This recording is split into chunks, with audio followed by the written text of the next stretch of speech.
यज्जाग्रतो दूरमुदैति दैवं तदुसुप्तस्य तथैवैति दूरंगमं ज्योतिषां ज्योतिरेकं तन्मे मनः शिव संकल्पमस्तु।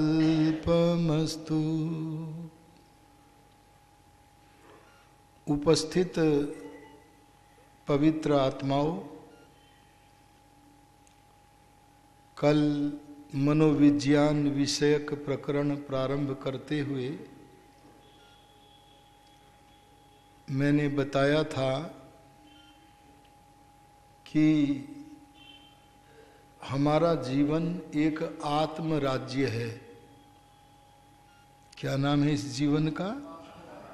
आत्मा का राज्य चलता है, तो इसे कह दिया आत्म राज्य। इस हमारे जीवन रूप आत्म राज्य का राजा है आत्मा, क्योंकि हमारे जीवन में जो भी कुछ होता है वो आत्मा की इच्छा से ही होता है, आत्मा की इच्छा के बिना नहीं होता है। आत्मा यदि राजा है तो मन इसका प्रधान सेवक है, प्रधान मंत्री है। आत्मा को अपना मन प्रधानमंत्री इसलिए रखना पड़ा है क्योंकि आत्मा के जो विषय हैं, भोग हैं, वो सामग्री ज्यादातर बाहर ही है, शरीर रूपी गढ़ के बाहर ही है, जिसे कि हम विषय कहते हैं। क्या कहते हैं? रूप, ये क्या है? विषय। रस, ये क्या है? विषय। गंध, ये क्या है?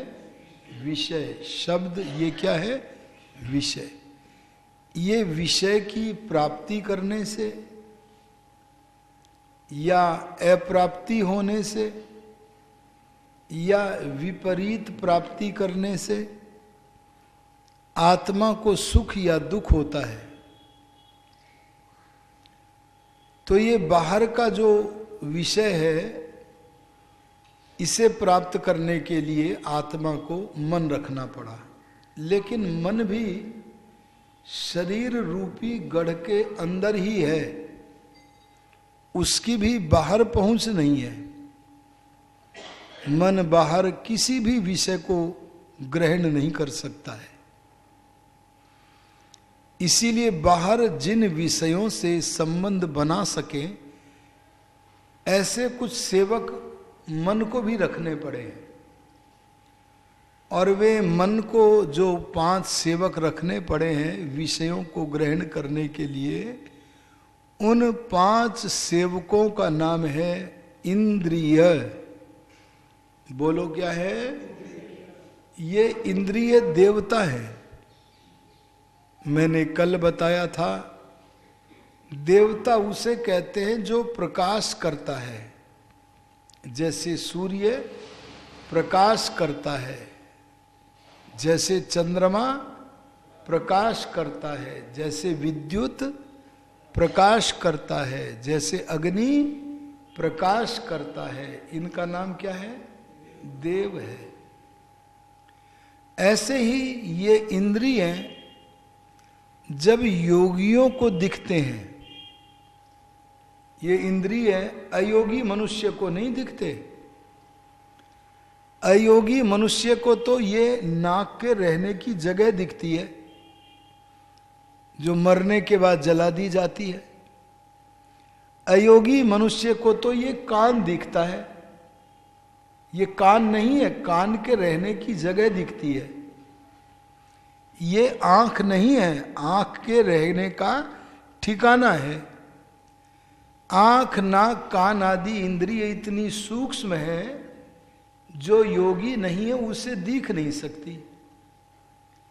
तो ऐसी 5 ज्ञानेंद्रियों को योगी लोग समाधि में देखते हैं। योगी लोग तो समाधि में अपने शरीर के अंदर की उन सूक्ष्म सूक्ष्म नस नाड़ियों को भी देखते हैं जिन्हें बड़े बड़े सर्जन भी सूक्ष्म होने के कारण नहीं देख पाते। उन्हें भी योगी समाधि के द्वारा देख लेते हैं। तो ऐसे महान योगियों को ये इंद्रियां चमकती हुई दिखती है, प्रकाशमान दिखती है। तो प्रकाशमान होने के कारण इन इंद्रियों को क्या कहते हैं? देव कहते हैं। समझ में आ गया कारण? और ये प्रकाश का साधन भी है। ये इंद्रियां आत्मा के लिए प्रकाश करती हैं। इनके प्रकाश का नाम है ज्ञान। बोलो क्या है? तो आत्मा के लिए ज्ञान का प्रकाश करने के कारण भी इन इंद्रियों को देव कहते हैं। इन देवों से जुड़कर के जब मन रहता है, अर्थात ज्ञानेंद्रियों से युक्त होकर जब मन विषय का ग्रहण करता है, ज्ञान करता है, तब देवों से जुड़ने के कारण मन का नाम भगवान ने रख दिया है। क्या रख दिया है? ना, ऐसे तुक्का नहीं चलता। मैंने कल बोला था, देखो कोई बताएगा क्या?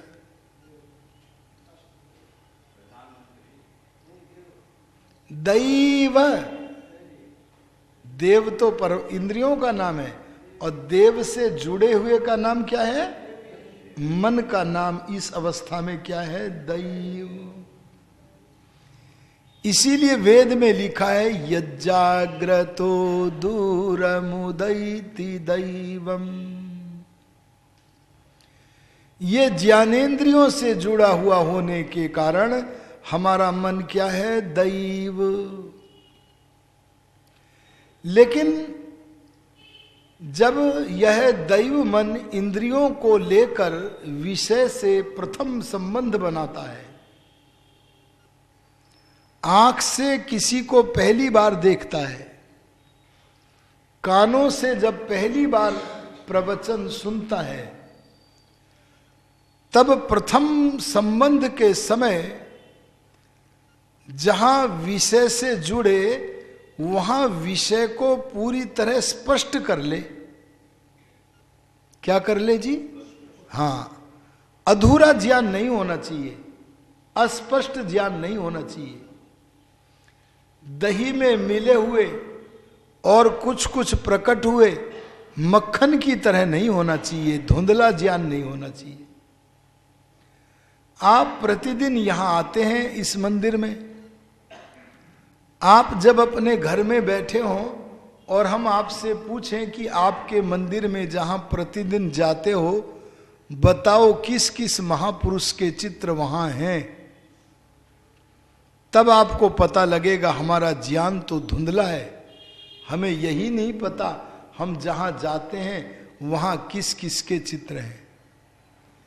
लेकिन जब आप वहां एक एक चित्र को ध्यान से देखते हैं और वे चित्रों में महापुरुषों ने क्या क्या वस्त्र पहने हैं, उनके चित्र के सामने एक टेबल रखी है या नहीं रखी है, किसके हाथ में क्या वस्तु है, इन चीजों को अच्छी तरह जब हम देखते हैं तो उस विषय का सर्वांग निर्णय, स्पष्ट निर्णय होता है। यह है दैव मन रूपी चंद्रमा का विषय के प्रति उदय होना।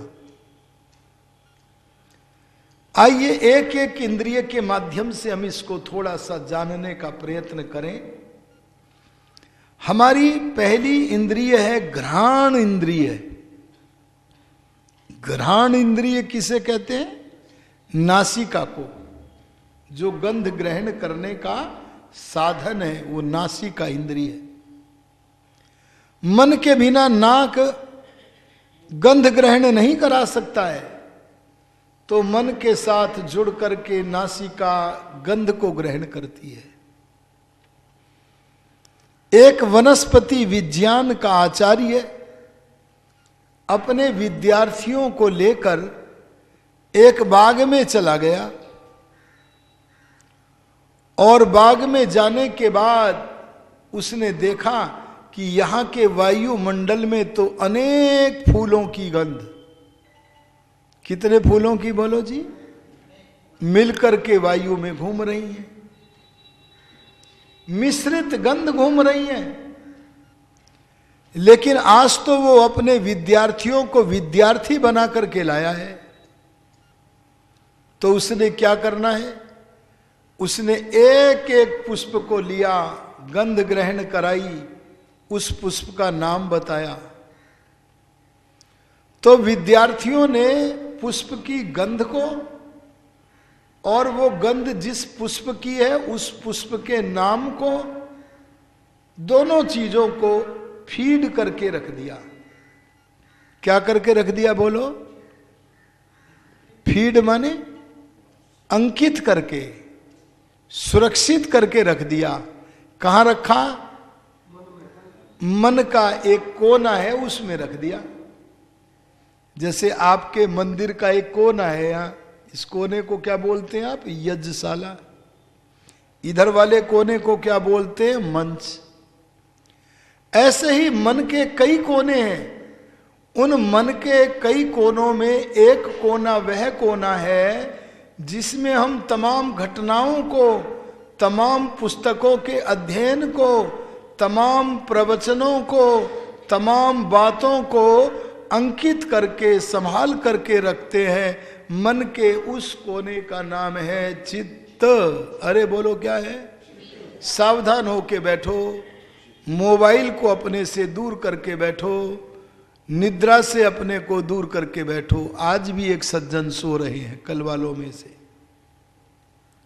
सोना नहीं है, जागृत होके बैठना है। मोबाइल का इस समय कोई प्रयोग नहीं करे। किसी को फोटो लेना है तो ले लो, वो तो काम चल रहा है। मोबाइल तो आप अपने घर में भी देख सकते थे, यहां क्यों देखते हो? मन एक समय में एक काम करता है, दो नहीं। इसलिए अपने मन को एक ही काम में लगाओ।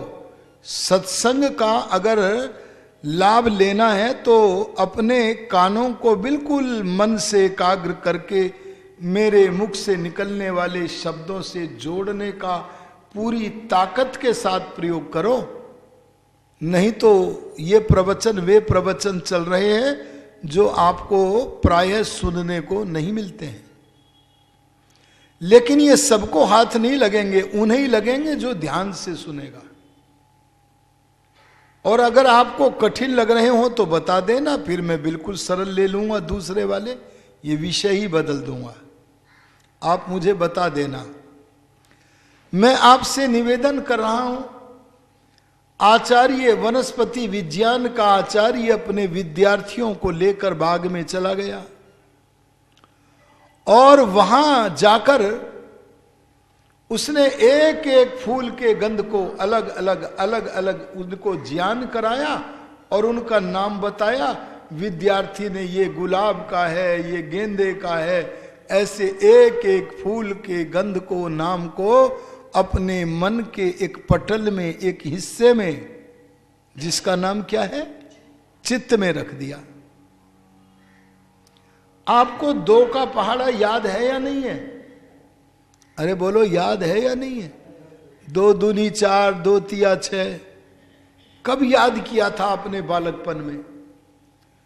वो बालकपन में याद किया गया जो 2 का पहाड़ा आपके जिस संदूक में रखा है, उस संदूक का नाम है मन का एक कोना, चित्त।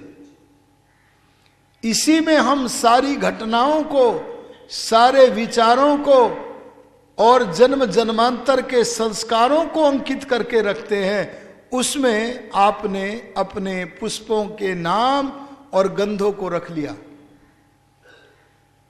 6-7 घंटे तक अध्ययन करते करते बाग में हो गए। तो आचार्य बोले, विद्यार्थियों पाठ पूरा हो गया कि रह गया? बोले जी पूरा हो गया। चलो चलने से पहले मैं तुम्हारी परीक्षा ले लूं, पाठ पूरा हुआ है कि नहीं हुआ है। बोले गुरुजी ले लो। विद्यार्थियों को कहा गया आंखें बंद करके खड़े हो जाओ। क्या बंद करके? और आंख बंद करके खड़े हो गए। नासिका के सामने आंख बंद किए हुए विद्यार्थी के नाक पर एक फूल लगाया। बोला बताओ बिना आंख खोले, बिना देखे कौन सा फूल है? सूंघा तो गंध भी थी चित्त में रखी हुई और नाम भी था। बोले गुरुजी ये गेंदे का फूल है। ठीक है, पास। अगला फूल लाए। बोले ये बताओ किसका पुष्प है? बोले ये गुलाब का पुष्प है। ऐसे सारे पुष्पों के नाम अलग अलग बता दिए। ये कार्य तब हो सकता है जब आत्मा की प्रबल इच्छा हो जानने की। क्या हो जी? आत्मा की इच्छा तो आत्मा की चलेगी, और आत्मा अपनी इच्छा को मन को दे दे और कह दे ए मन पूरे बल का प्रयोग कर, इन पुष्पों के गंधों का ज्ञानेंद्रियों के द्वारा ज्ञान कर। अर्थात आत्मा की इच्छा से जब तक पूर्ण मनोयोग नहीं होगा, क्या नहीं होगा? इस मनोयोग का नाम ही है अवधान।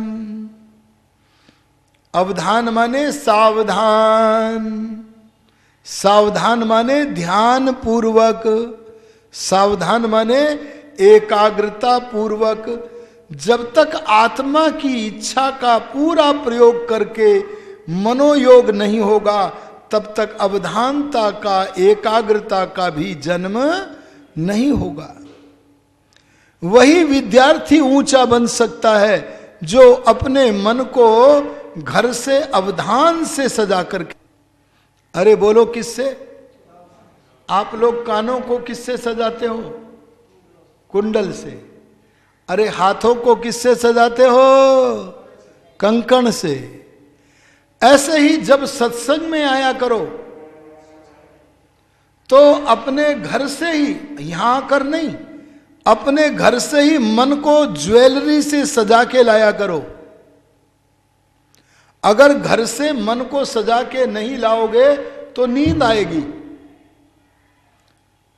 अगर आपको नींद आ रही है तो समझ लेना आप घर से सज करके नहीं आए हैं। और मन को जिस आभूषण से सजाना है उस आभूषण का नाम है अवधान। अरे बोलो क्या है? एकाग्रता के संस्कारों से सजा करके लाओ। बिल्कुल एकाग्र हो करके बैठो तो अवधान से सुसज्जित करके अगर मन को लाए हो तो जिस इंद्रिय का जो विषय है उस विषय का पूरा और स्पष्ट ज्ञान आप करने में सफल हो सकते हो। जैसे घ्राणेन्द्रिय है, ऐसे हमारा एक दूसरा इंद्रिय है रसना इंद्रिय। रसना माने जी? अरे बोलो क्या नाम है जी? रसना माने जिससे रस ग्रहण करते हैं। हम जीभ से दो काम लेते हैं, एक बोलने का और दूसरे बोलो जी रस ग्रहण करने का। ये जीव रसने इंद्रिय नहीं है, ये तो रसना इंद्रिय के रहने का स्थान है। समझ गए ना? तो इस जीव पर, अगले भाग पर रसना नामक इंद्रिय रहता है।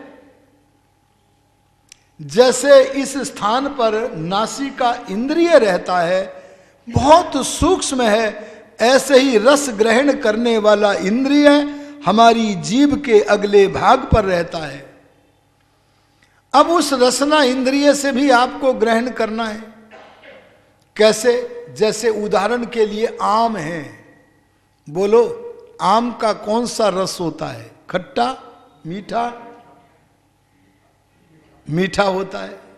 कच्चा हो तो खट्टा भी होता है। अच्छा, जो आम का मीठा रस है वो सब वैरायटी के आमों का मीठा रस एक सा होता है कि अलग अलग होता है? आहा, ये रसना इंद्रिय को अवधान के साथ, क्या बोला जी मैंने, एकाग्र करके मन को, अगर रसना इंद्रिय से लंगड़ा आम अलग है जी, हाँ, दशहरी आम अलग, सबके स्वादों को अलग अलग ग्रहण करके उनके नामों को, उनके रसों को अपने चित्त में अंकित करोगे और बाद में आंख बंद करके अगर उनका जूस आपको दिया जाए तो आप पहचान सको कि इसमें मौसमी, इसमें दशहरी और लंगड़े आम, दोनों आमों का रस मिलाकर के पिलाया है। मैं एक घटना आपको सुना देता हूं, ध्यान से सुनो जरा, ये तुम्हें करना पड़ेगा अगर विद्यार्थी बनना है। एक हरियाणा में कविराज उमाचरण वैद्य जी थे। क्या नाम बोला मैंने? कविराज उमाचरण जी थे। उनके दादाजी बहुत बड़े वैद्य थे। उनके दादाजी विद्यार्थियों को आयुर्वेद पढ़ाते थे और उन विद्यार्थियों में एक विद्यार्थी विदेश से आकर के भी पढ़ता था। वो विदेश का विद्यार्थी जब अपनी पढ़ाई पूरी करके अपने घर विदेश जाने लगा तो आचार्य बोले, वैद्य जी बोले, बेटा तुम अपने घर तो जा रहे हो, लेकिन मैं तुम्हारी परीक्षा करना चाहता हूं कि तुमने मेरे यहां अवधान के साथ पढ़ा है या उपेक्षा के साथ पढ़ा है। कई बच्चे उपेक्षा के साथ पढ़ते हैं, कई सत्संग में आने वाले बैठ तो जाते हैं पर उपेक्षा करते हैं। क्या? अरे ये प्रवचन तो होते ही रहते हैं। बोलो, उन्हें कुछ हाथ लगेगा? कुछ नहीं लगेगा। इसलिए मैं देखना चाहता हूं कि तुम अवधान के साथ पढ़ रहे हो या अवधान के बिना उपेक्षा के साथ पढ़ रहे हो। परीक्षा लूंगा। बोले गुरुजी ले लो। और बस गुरुजी ने उस बच्चे को अपनी फार्मेसी में बनी हुई एक गोली दे दी। अपनी फार्मेसी में बनी हुई एक गोली दे दी, एक कागज दे दिया और एक पेन दे दिया और कहा इस गोली को अवधान के साथ, ध्यान के साथ आंख बंद करके एकाग्र हो करके गोली को चूसो और चूस चूस कर रसना इंद्रिय से इस गोली के भीतर कौन कौन सी दवाई है उस रस को पकड़ो, उसके नाम को पकड़ो और इस कागज पर लिखो। आप देखिएगा एक गोली में कई दवाइयां हैं। वो एक एक रस को अलग अलग पकड़ रहा है। मिले हुए रस है पर उनको अलग अलग पकड़ रहा है। क्या ये अवधान के बिना, एकाग्रता के बिना पकड़ा जा सकता है? नहीं। उसने लिखना प्रारंभ किया, इसमें एक वस्तु है हरड़, क्योंकि उसने हरड़ का अध्ययन किया था, स्वाद को जाना था, नाम भी जाना था। अगला रस पकड़ा आंवला, अगला पकड़ा टमाटर। ऐसे करते करते उस विद्यार्थी ने उस कागज पर गोली में से अलग अलग रसों को निकालकर, जो कि मिले हुए थे, उन मिले हुओं में से अलग अलग पकड़कर 14 औषधियों के नाम लिख दिए। ये मैं ऐतिहासिक घटना बता रहा हूं। कितनी दवाइयों के नाम लिख दिए? 14। और 14 दवाइयों के नाम लिख करके 15वां रस और पकड़ में आ गया। पर इस 15वें रस को जो पकड़ में आ गया, अब जरा सोचो, अलग अलग 14 रस पकड़ना, ये अवधान से जिसने अपने मन को सजाया है वही खिलाड़ी पकड़ सकता है, हर कोई नहीं। या पकड़ लेगा? अरे बोलो, वही खिलाड़ी पकड़ेगा जिसने अपने मन को अवधान के संस्कारों से सजाया है। अरे सत्संग में आना सीखो तो अवधान से घर में मन को सजा करके लाओ, अवधान से मन को सुसज्जित करके बैठो। ऐसा खिलाड़ी ही सच्चा विद्यार्थी के आसन पर बैठने के योग्य है। नहीं तो सत्संग में आकर के भी यहां से रीते हाथ, खाली हाथ ही जाना पड़ेगा। अरे बोलो, जाना पड़ेगा कि नहीं? उस विद्यार्थी ने मिले हुए 14 पदार्थों के रसों को अलग अलग पकड़ लिया और उनके नाम लिख दिए, और इतना ही नहीं 15वां रस भी पकड़ में आ गया। अब सोचता है ये 15वां जो एक अलग से रस है, सोचो कितना बड़ा खिलाड़ी होगा। ये 15वां जो रस है, ये नाम क्या है इसका? बहुत देर तक अपने चित्त रूपी मंजूषा में से निकालने का प्रयत्न करता रहा, पर निकला नहीं। आंखें खोल ली, गुरुजी को बोला, गुरुजी आपने मुझे जो गोली दी है इसमें 15 दवाइयां हैं और मैंने 14 नाम लिख दिए हैं। 15वां रस तो पकड़ में आ गया है, पर उसका नाम मैं नहीं लिख पा रहा हूं। आहा, गुरुजी प्रसन्न हो गए। बोले, बेटे मैं तुम्हें 100 में से 100 अंक देता हूं, और मैं जानता था तुम अधिक से अधिक 14 ही नाम लिख सकोगे।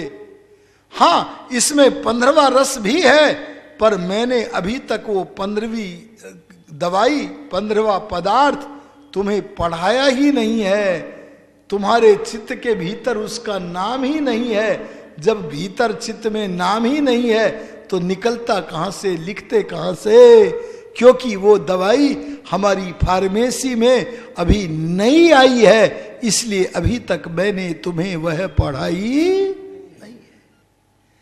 अब देखिएगा, इससे पता लगा चित्त में जो वस्तु है वो मिलेगी, और जो नहीं है बोलो वो मिलेगी नहीं।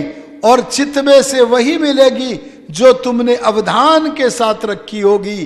अगर अनवधान दशा में रखी होगी, अवधान के बिना कुछ सुना होगा, तो वो वस्तु चित्त कभी भी तुम्हें वापिस, अरे बोलो जी, सत्यनारायण जी कहां चले जाते हो, वो नहीं मिलेगी। समझ में आ गया ना? तो इस तरह से आपको अवधान दशा में ग्रहण करना है। मैंने रसना इंद्रिय का उदाहरण दिया, आंखों का देखो। गुरु द्रोणाचार्य महाराज विद्यार्थियों को धनुर्विद्या की शिक्षा दे रहे हैं, और एक दिन परीक्षा लेने के लिए बैठ गए। उन्होंने पेड़ के ऊपर एक नकली मछली, उसकी आंख की पुतली, बोले इसको बींधना है, वेध करना है। युधिष्ठिर ने हाथ में बाण लिया, चलाना प्रारंभ करने वाला है। गुरु द्रोणाचार्य बोले क्या दिखता है? गुरु द्रोणाचार्य बोले आप सामने खड़े हैं, आप दिख रहे हैं। बोले हटो, तुम्हारे वश का लक्ष्य वेद करना नहीं है।